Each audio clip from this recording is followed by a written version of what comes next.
żołnierz, biznesmen, producent filmowy, reżyser filmowy, doradca prezydenta Stanów Zjednoczonych w jednej z najbardziej niesamowitych kampanii wyborczych, jakie odbyły się w historii Stanów Zjednoczonych, a później główny strateg prezydenta Stanów Zjednoczonych. Państwa i moim gościem jest Steve Bannon, który gości nas w swoim domu. Thank you for your time. Steve Bannon, Thank you for coming to the Breitbart Embassy. We're honored to have you here today. We are in one of most important places for the modern history of United States. But before we start and before we go to all the strategic stuff around the world, when you quit White House, one of the quotes that is being forwarded around the world sounds like this: "I'm going to war for Trump against his opponents on Capitol Hill, in media, and corporate America." How is the war going on, and who is winning right now? Well, look, every day is a struggle. As you can see right now with President Trump on this economic war that he's now engaged with in China. You know, yesterday they had 600 American corporations came to him pleading for him to stop.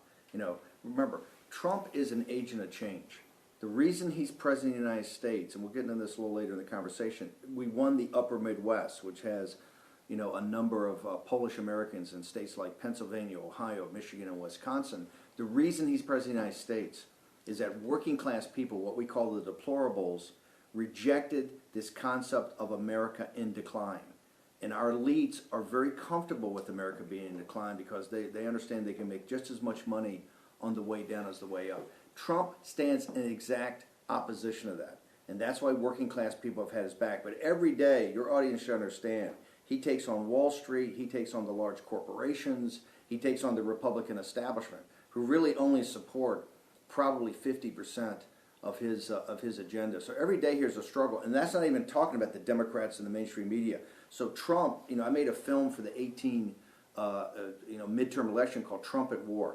People should understand every day President Trump is at war in this city against the forces of the established order.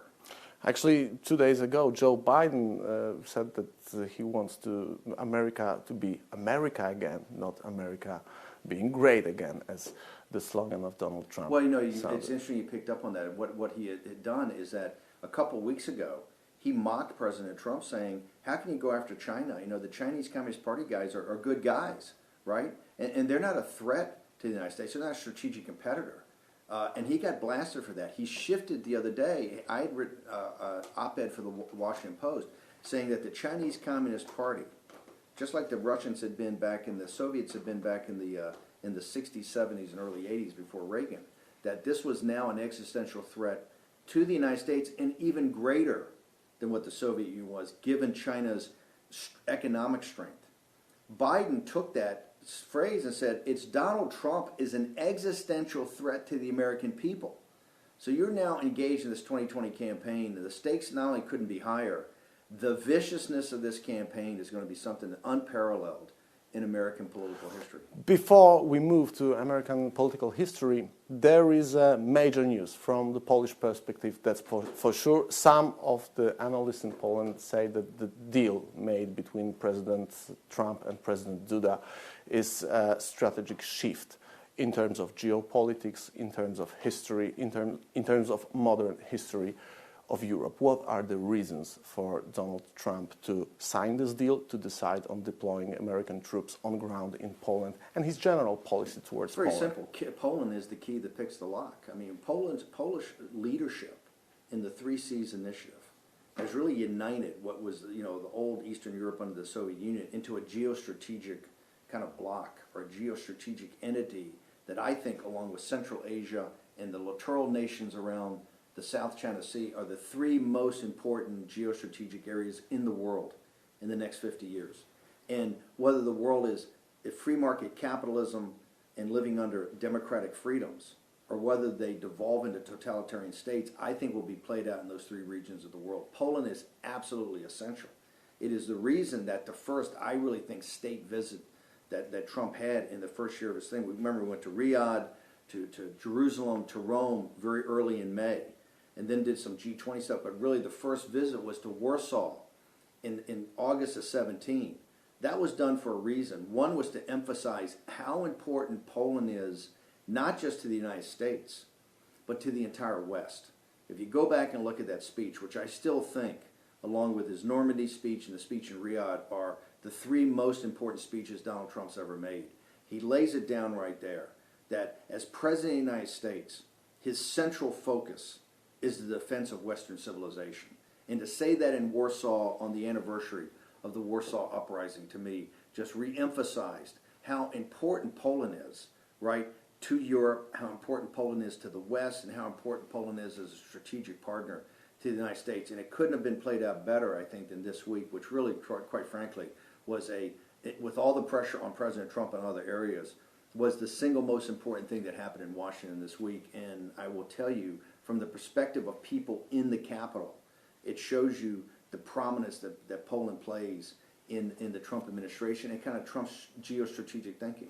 Why you think that Poland is this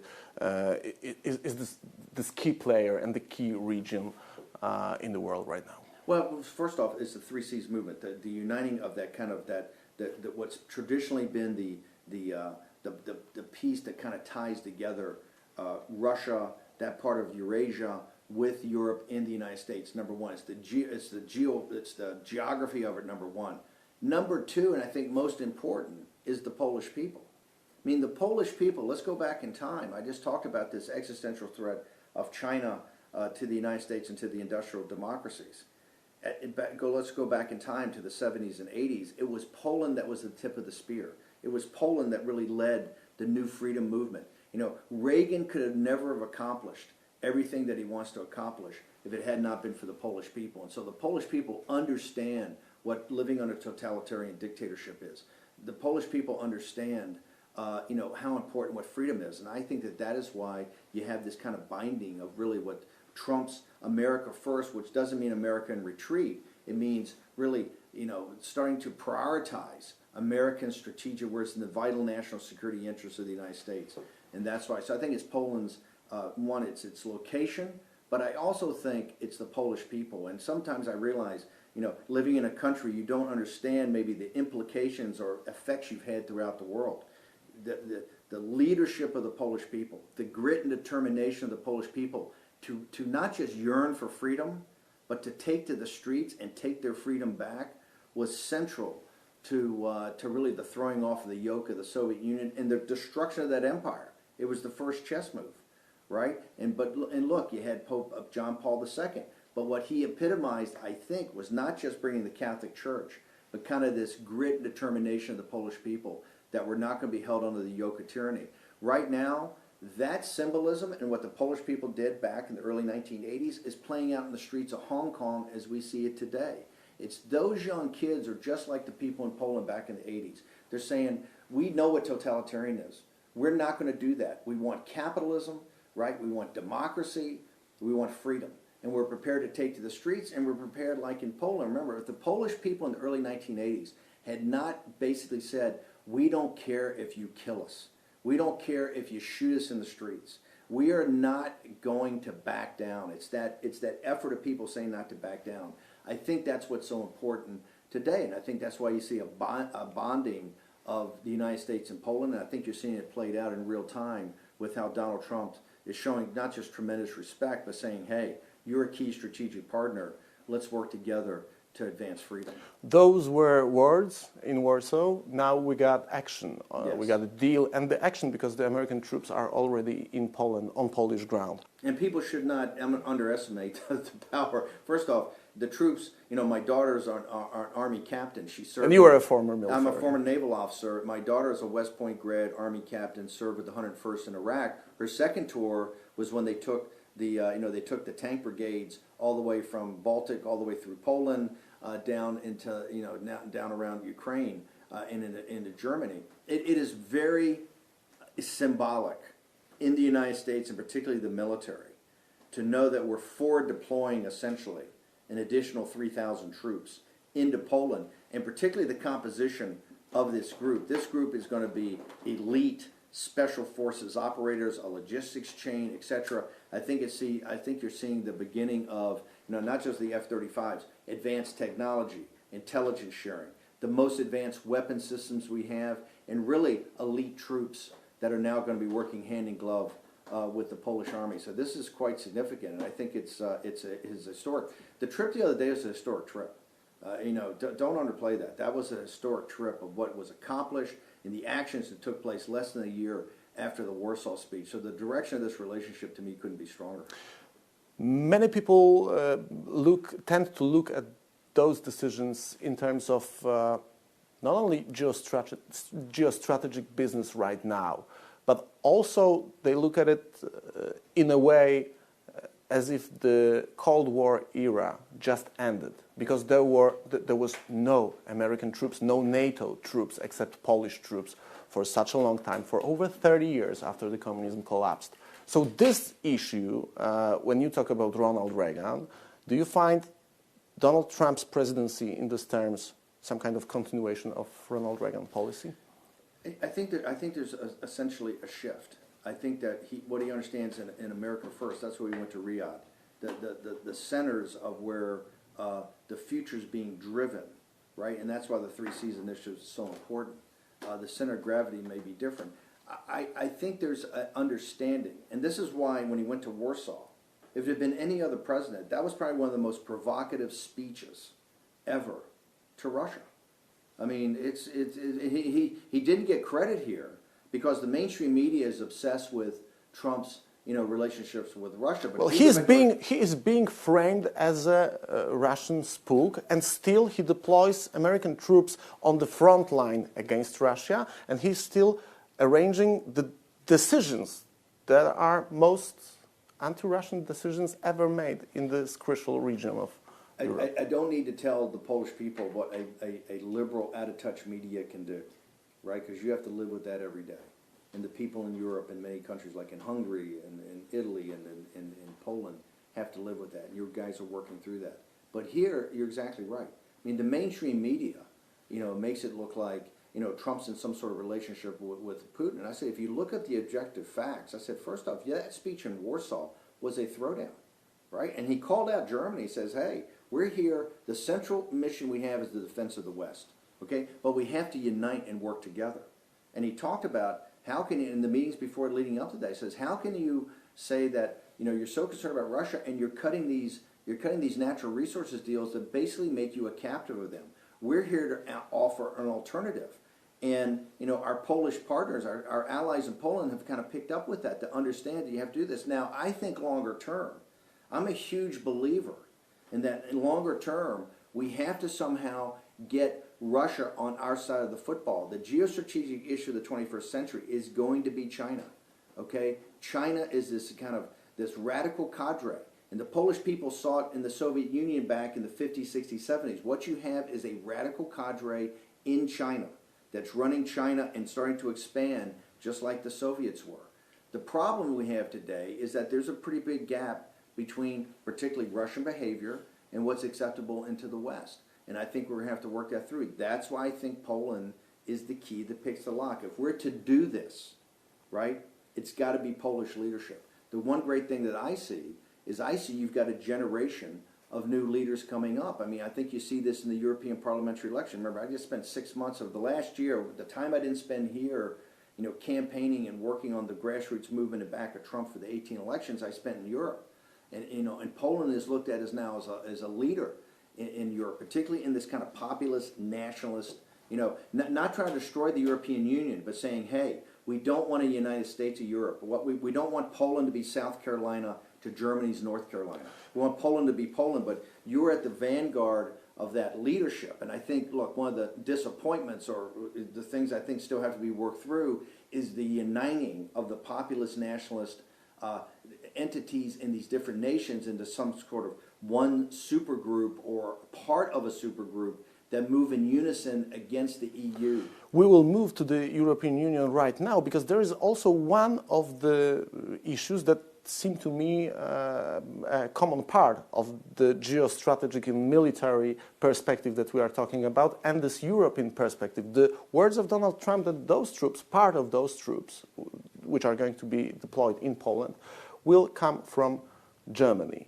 And it also looks like a perspective of a famous Trump's speech in Brussels during NATO summit when he said that there is something strange in sending money to Russia just for Russia to arm and to buy arms that pose threat to the Germany that is being defended by United States and NATO.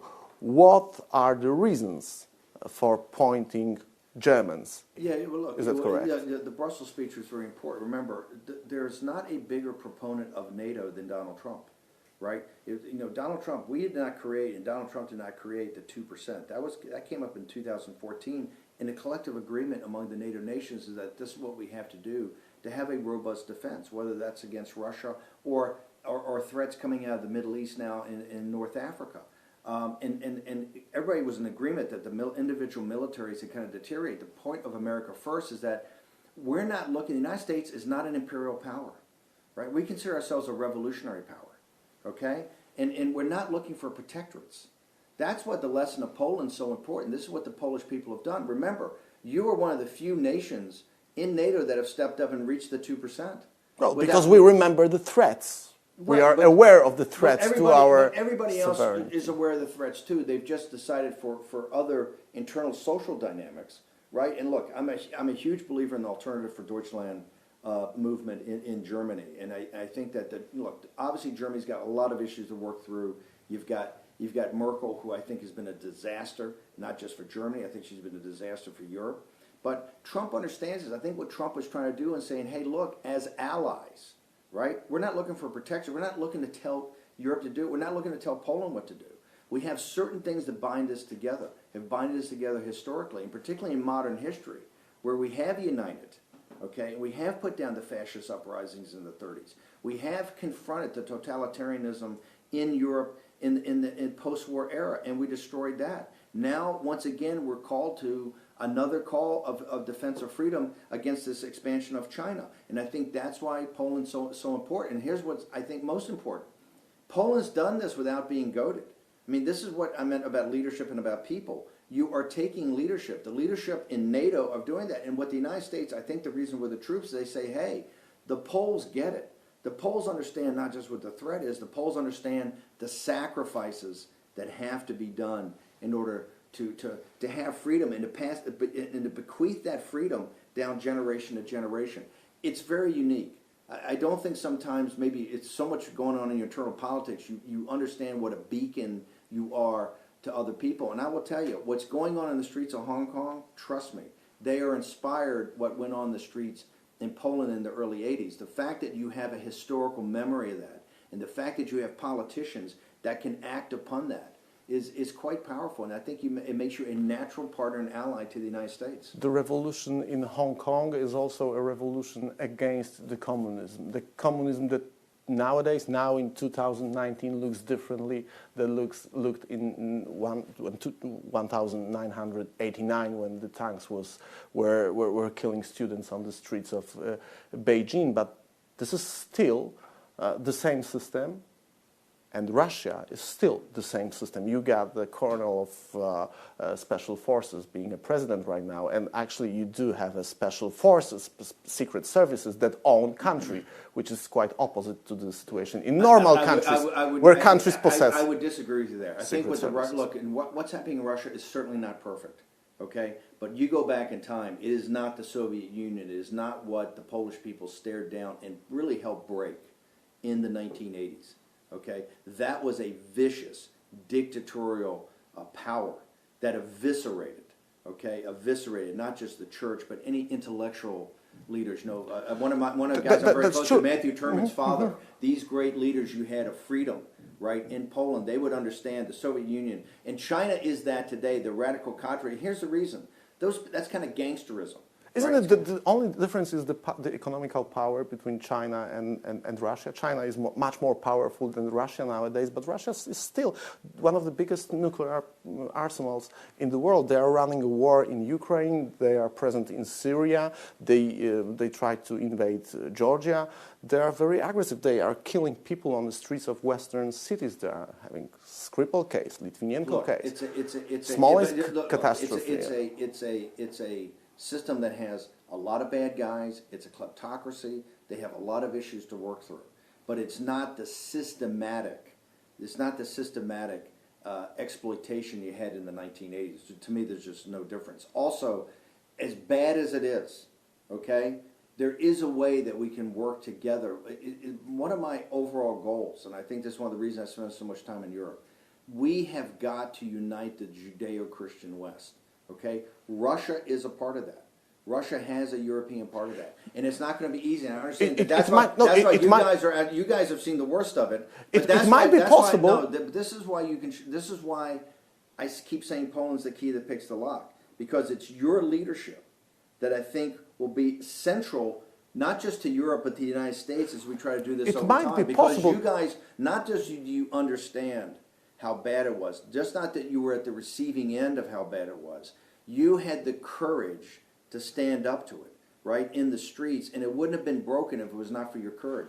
We're in a different place today. Okay, it might be possible. You might be right, but if you consider and if you think, I'm not so sure. However, you might be right if there's going to be a real change in the nature of Russian politics. Yes. And as for now, this country is just a continuation of this totalitarian regime. We are having a politician who is openly saying that Joseph Stalin, a guy who murdered most people in the world in the history, is an iconic persona for this regime. So as long as this system of this country doesn't change, you will still have links between Germany and Russia, which has one simple goal: to have, as you just said, Germany and the European Union. This is a major strategic problem. It's very difficult to think about this is why I think bringing those things now together. I think you've seen the uprising of these populist movements, these nationalist movements. Some of those are, I'm not saying close to Russia,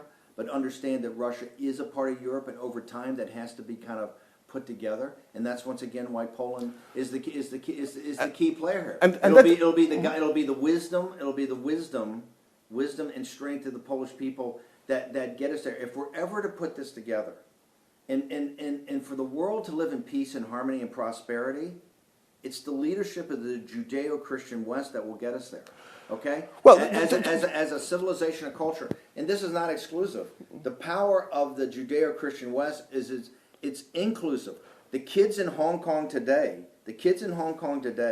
are fighting and dying for, and prepared to die for, basically free market capitalism and the underpinnings of democracy that has been passed down to us from Athens to Jerusalem to Rome to I even absolutely agree. Scandinavia. I absolutely agree. So but you have those stakes could not be higher. And but you have the same, well, not the same, but the same kind of people fighting on the streets in Kiev against Vladimir Putin and his oppression. You have the same kind of people on the streets of Moscow fighting or protesting against Vladimir Putin, who are being jailed. There are journalists that are being killed by Vladimir Putin. So the problem is that despite the fact that there is a common Judeo-Christian culture in Europe and Russian society is a part of it, the rulers of Russia just use it as a tool. No, I think that I think given their demographic situation, I think given their economic situation, it's not perfect. I think you're going to see over time progress made in that.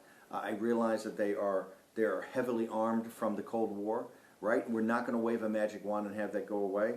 I do believe that if they understand that aggressively we're not trying to push in and take Russian territory, that we're not trying to push in. The problem is that they think that, for example, Poland is a Russian territory. The problem is that they think that Crimea is a Russian territory. They think that Ukraine is Russian territory, Latvia, Lithuania, and Estonia as well. Theoretically, they may some, and I don't say all of them, may think that Vladimir Putin Russian thinks territory. like this. I think that from World War II to today, they have seen clearly that Poland is Polish territory, governed by the Polish people, united with allies in the West and in particular the United States. So I think that is a fantasy. That is a fantasy that it's just not going to come true. It brings us. You guys have stood up. You guys have stood up for freedom.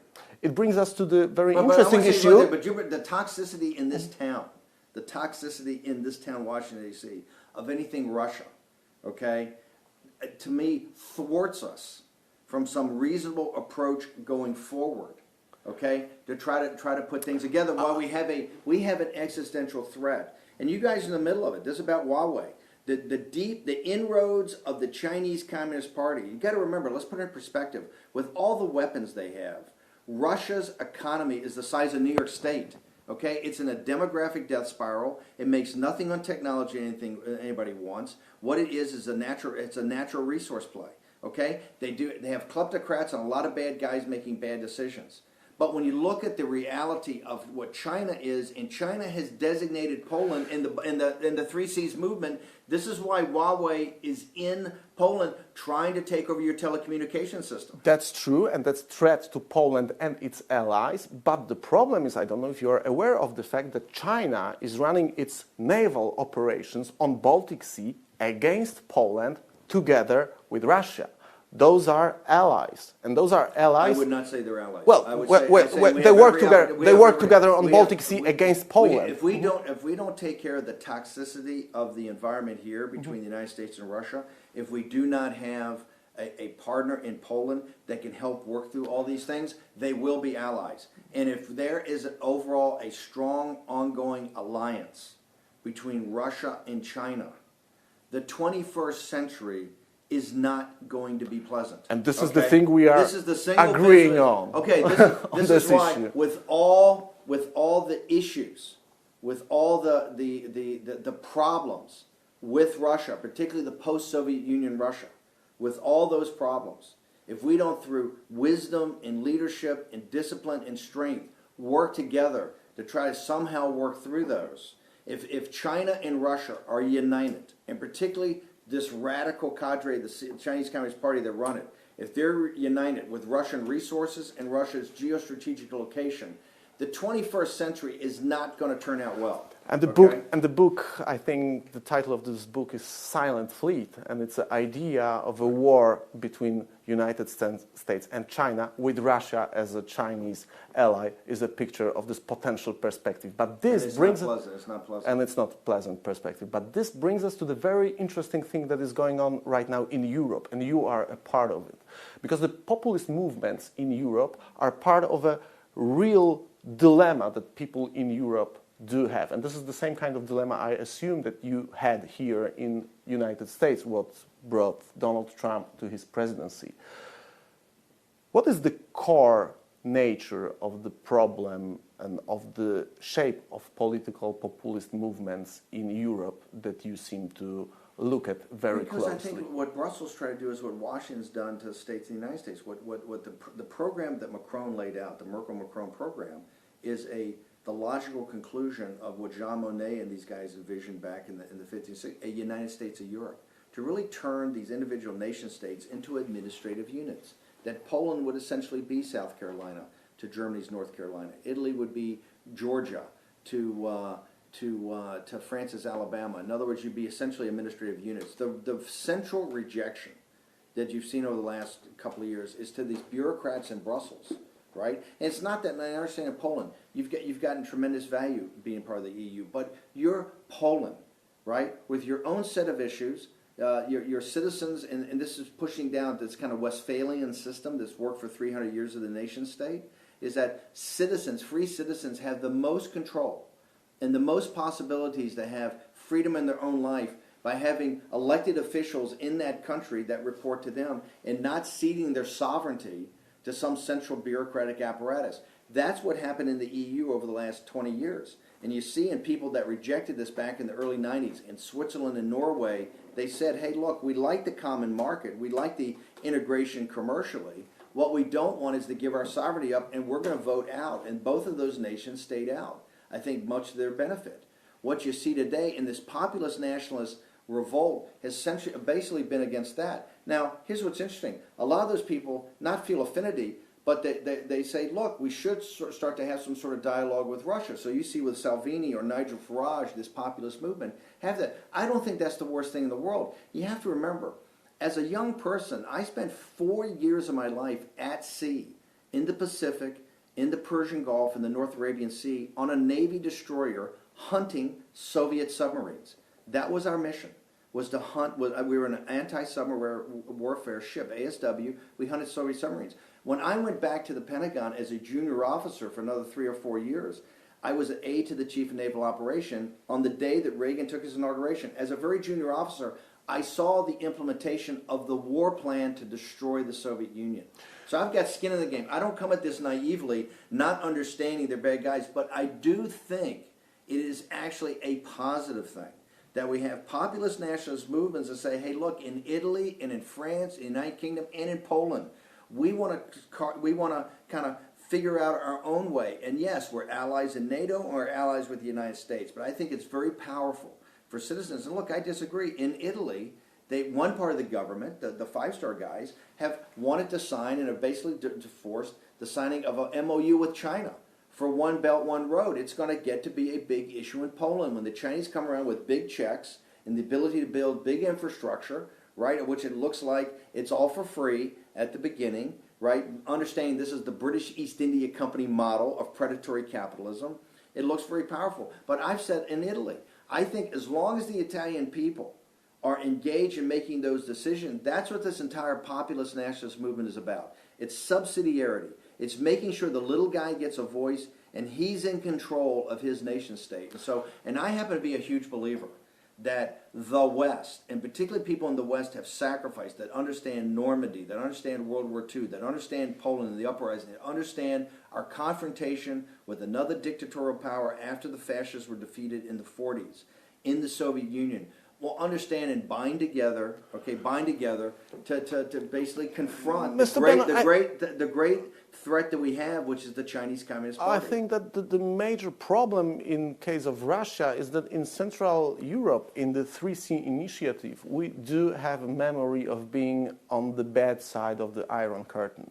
And we know what. That's a good thing. That's a good thing. But there's also a knowledge that comes out of it. And this knowledge makes us think in terms of our 200 or 300 years of history, that the strategic threat to our countries, to our states in this region was always Russia.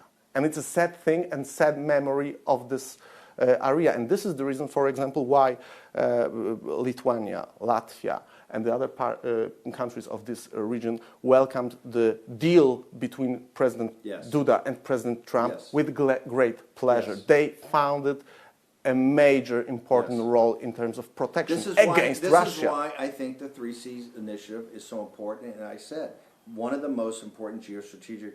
The other one, was Central Asia and around Kazakhstan, was also part of the Soviet Union.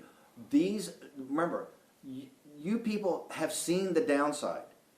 You can cut through the happy talk, right? You understand what freedom means. And that's why it's so important going forward. If we want the 21st century not to devolve into another bloodbath, look, we just came out of the bloodiest century in mankind's history, okay? 500 years from now, they're going to look back at us as a barbaric dark age, okay? We came through the blood, 250 million people were slaughtered? Look at the trauma that Poland, the 20th century was for Poland.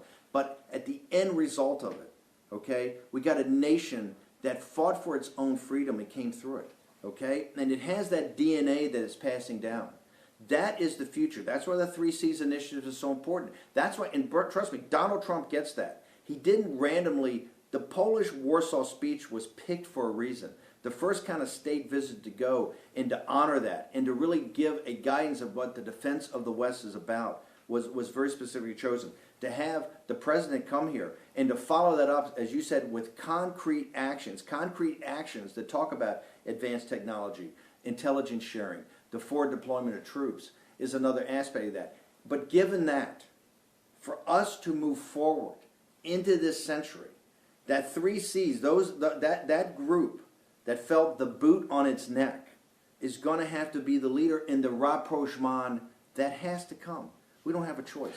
And I understand it's not going to be easy, okay? Because on the other side, you have people that feel, sometimes I think, particularly some of their leaders feel besieged, and they feel that maybe it's another encroachment. That's what it's going to take statesmen. That's what it's going to take diplomacy. That's what it's going to take, very powerful economics. But not only can it be done, it has to be done. If we don't do this radical cadre of, quite frankly, one of the most powerful, potentially powerful economic forces on earth has already enslaved its people.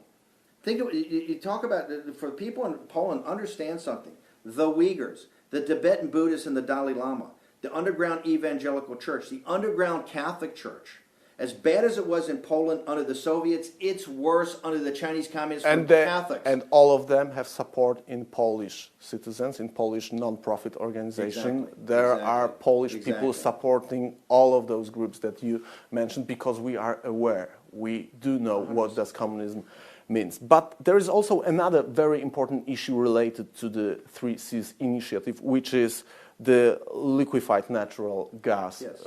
sent and sold by United States. The infrastructure, the energetic infrastructure that is being built here is also being built with the support of United States. And it's on the crossroad of eastern-western line of gas communication between Russia and Germany. This one is a north-south line of communication of gas from United States to the Central European Union. Because issue.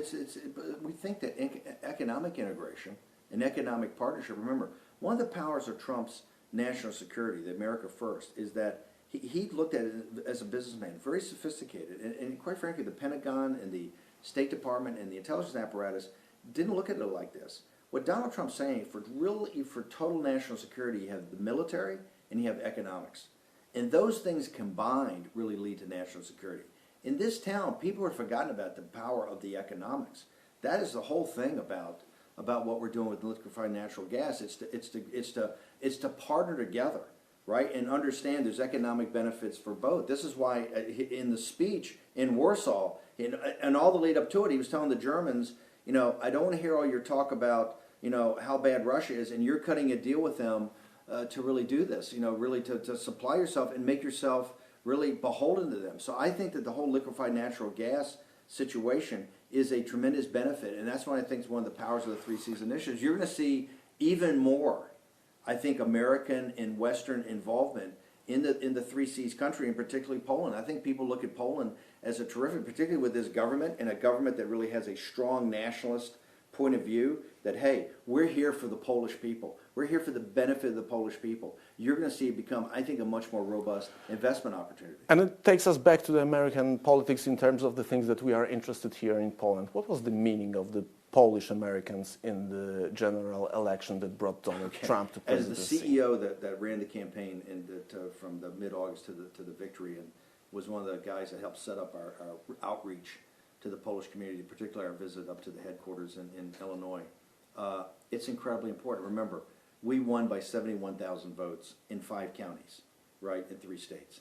We drew an inside straight. I admit that this was essentially, I call it divine providence. It was a miracle. As Trump's message got out, the Polish-American community was absolutely essential. Remember, the Polish-American community, I come from a blue-collar Irish Catholic Democratic family, right, of working class people, phone company people, firemen, etc., that kind of left the Democratic Party because it got too radicalized during the Vietnam War. And we really shifted over hardcore when Ronald Reagan came up. And his number one thing was not taxes for us, not the economy. That was very important. The number one reason my family and other family members supported Ronald Reagan was his confrontation with the evil empire of the Soviet Union. We were kind of a military family. Okay, and Ronald Reagan was the guy who said, hey, finally somebody's prepared to confront these guys so it doesn't get worse. Like Germany and like Japan and Italy should have been confronted in the early mid-1930s.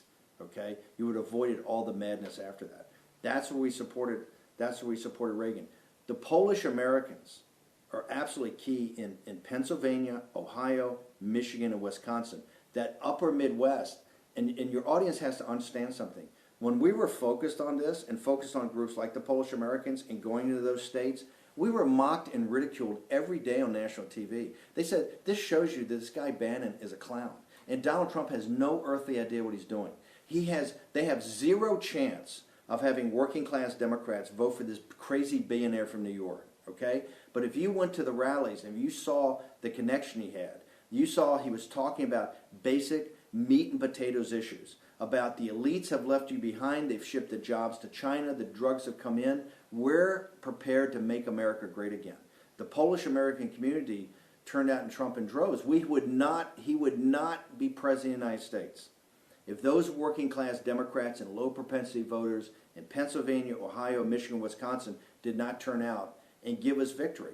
The central part of his campaign in 2018 is going to be that upper Midwest. We have to win those states. Right now, the polling doesn't look great. I mean, he's down in 3 or 4 of those states right now, and he needs to reinitiate, reengage, which he will, and to get back there. But the Polish American community in 2020 is actually going to be more important than it was in 2016. And in 2016, it was a fundamental building block for our victory. Steve Bannon, thank you very much for this conversation. Thank you for hosting you in Breitbart Embassy. Thank you for hosting us here It's a in great Washington. honor, and I look forward to coming over to Poland this fall, hopefully before the President of the United States shows up in September.